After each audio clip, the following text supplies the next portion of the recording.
नमस्ते बच्चों, मैं हूँ कांची अग्रवाल और मैं आपके पास एक बहुत ही मजेदार कहानी लेकर आई हूँ। कहानी रेफ और पदेन की। जैसा कि हम सभी जानते हैं, रेफ और पदेन ग्रह के रूप होते हैं, जिनमें रेफ जो है वो अर्ध चंद्राकार या अर्ध गोलाकार स्थिति में ऊपर सी की तरह किसी वर्ण के ऊपर जाकर लग जाता है। और पदेन का मतलब होता है पैरों में।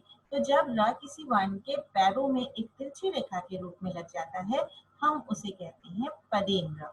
तो चलो, हमें अक्सर ये दिक्कत होती है कि कहाँ पर रेख लगाना है और कहाँ पर पदेन लगाना है। तो आपकी इस समस्या का निवारण मैं इस कहानी के माध्यम से करने जा रही हूँ। और उम्मीद है आप जब भी मुसीबत में फंसेंगे, इस कहानी को याद कीजिएगा। आपको कभी भी रेख और पदेन लगाने की असुविधा नहीं होगी। तो चलिए सुनते हैं कहानी रेख और पदेन की। तीन बहुत ही अच्छे दोस्त थे। उनके नाम थे क, र और म।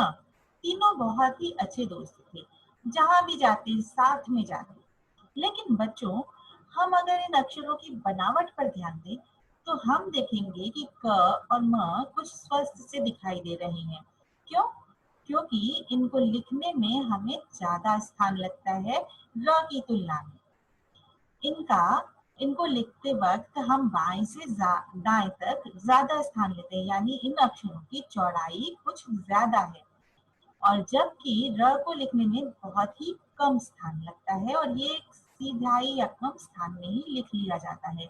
तो हम कह सकते हैं कि लिखावट के आधार पर, बनावट के आधार पर क और म बहुत ही स्वस्थ अक्षर या स्वस्थ बच्चे हैं, जबकि र उनकी तुलना में बहुत ही पतला दुबला सा बच्चा है। और इतनी भिन्नताओं के बावजूद वे एक अच्छे मित्र होते हैं एक दूसरे के। वे जहाँ भी जाते एक साथ जाते, खेलना कूदना, स्कूल जाना, स्कूल से आने के बाद गृह कार्य करना, इन सभी कार्यों में वे साथ रहते। तो बच्चों, जैसे आजकल हमारी छुट्टियां हैं, वैसे ही उन बच्चों की भी गर्मी की छुट्टियां हो गई। और उन बच्चों ने एक योजना बनाई। साथ साथ शहर के बाहर एक बहुत ही सुंदर स्थान था, उस जगह पर घूमने जाने की योजना बनाई उन्होंने। और उन्होंने ये आपस में तय किया कि कल सुबह हम उस स्थान पर घूमने जाएंगे।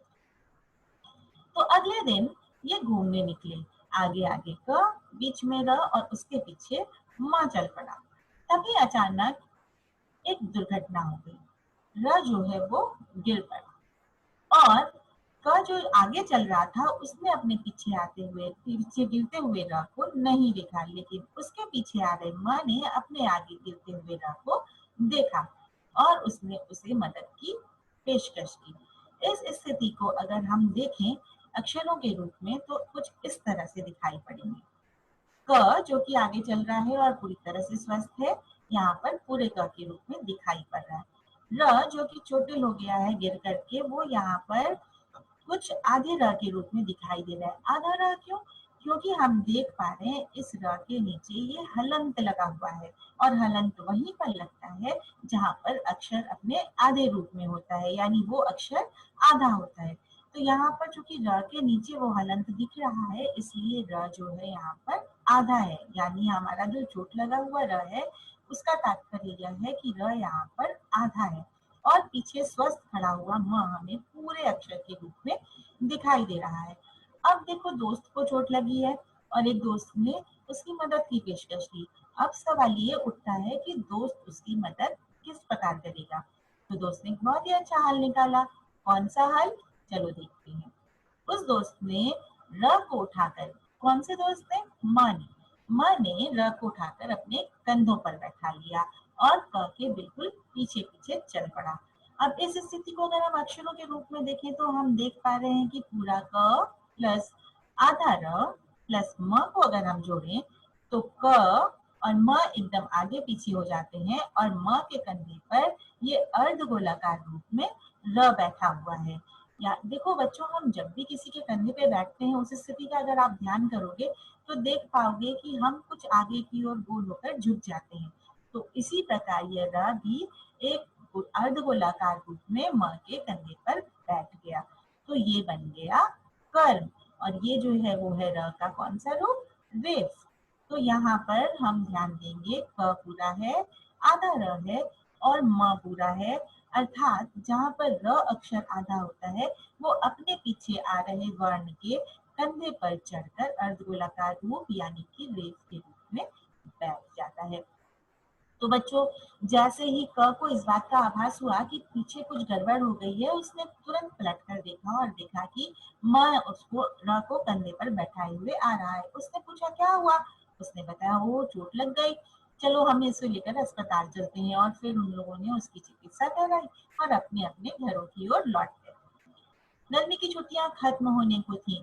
अब बच्चों को ध्यान में आया कि गर्मी की छुट्टियों के शुरू में तो हम उस स्थान पर घूमने जा रहे थे, लेकिन रघु को चूंकि चोट लग गई और हम उस स्थान पर घूमने ही नहीं जा पाए। अब तो छुट्टियां खत्म होगी तो हम फिर घूमने नहीं जा पाएंगे। तो उन्होंने आपस में तय किया कि कल सुबह हम फिर उसी स्थान पर घूमने जाएंगे।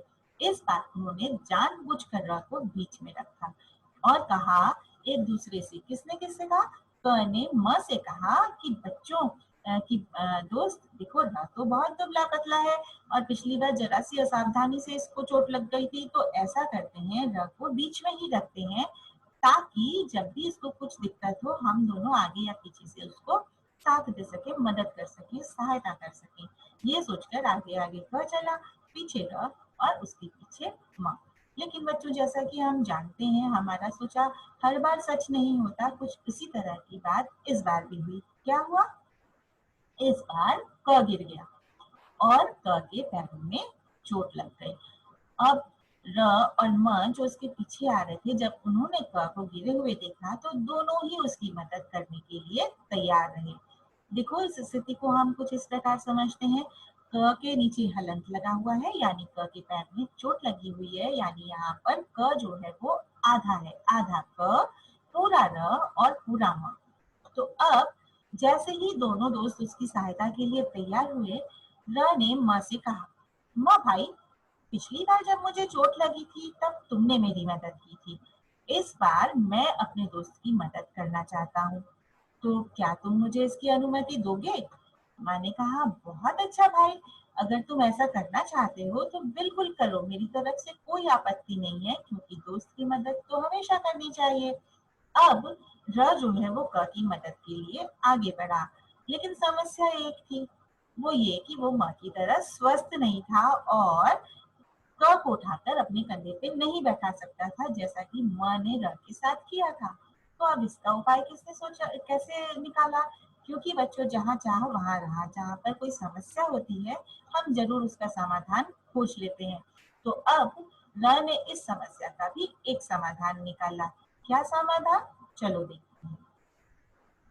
आप इस वैशाखी को देख पा रहे हैं, जिस तरह यह वैशाखी इस व्यक्ति को मदद दे रही है, सहारा दे रही है, कुछ इसी तरह रा ने एक हाथ कंधे पे रखा और दूसरा उसके कमर में लग करके उसने उस को सपोर्ट किया, सहायता दी।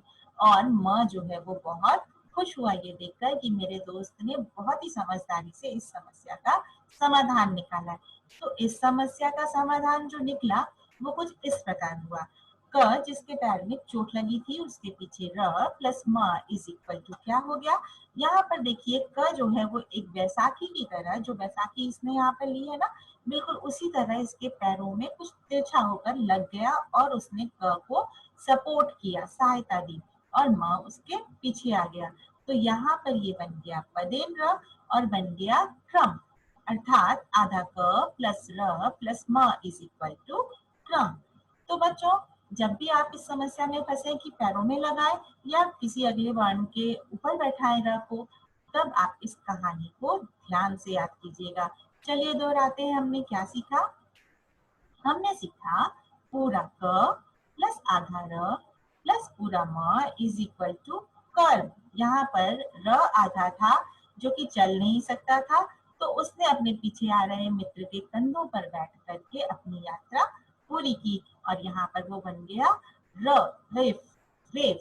लेकिन अगली बार जब क को चोट लगी, यानी आधा क प्लस पूरा र प्लस पूरा म इज इक्वल टू क्रम, यानी कि जब पूरा र होता है लेकिन उसके आगे का वर्ण आधा होता है, तो र उसके पैरों में लग करके उसे सहायता देता है।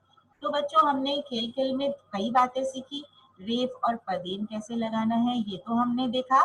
कि जब र आधा होता है तो वो दूसरे की सहायता लेता है और उसके कंधे पर बैठ जाता है। लेकिन जब र पूरा होता है तो वो अपने आगे वाले आधे अक्षर को पैरों में लग करके सहायता देता है। और दूसरी बात हमने सीखी कि हमारे दोस्त हमसे कितने भी भिन्न हों, लेकिन उनकी मुसीबत में हमें उनकी सहायता करनी चाहिए। तो उम्मीद है बच्चों, अगली बार आपको रेफ और पदेन लगाने में कभी भी मुश्किल का सामना नहीं करना पड़ेगा। आप सब स्वस्थ और प्रसन्न रहिए। इसी के साथ नमस्ते और धन्यवाद।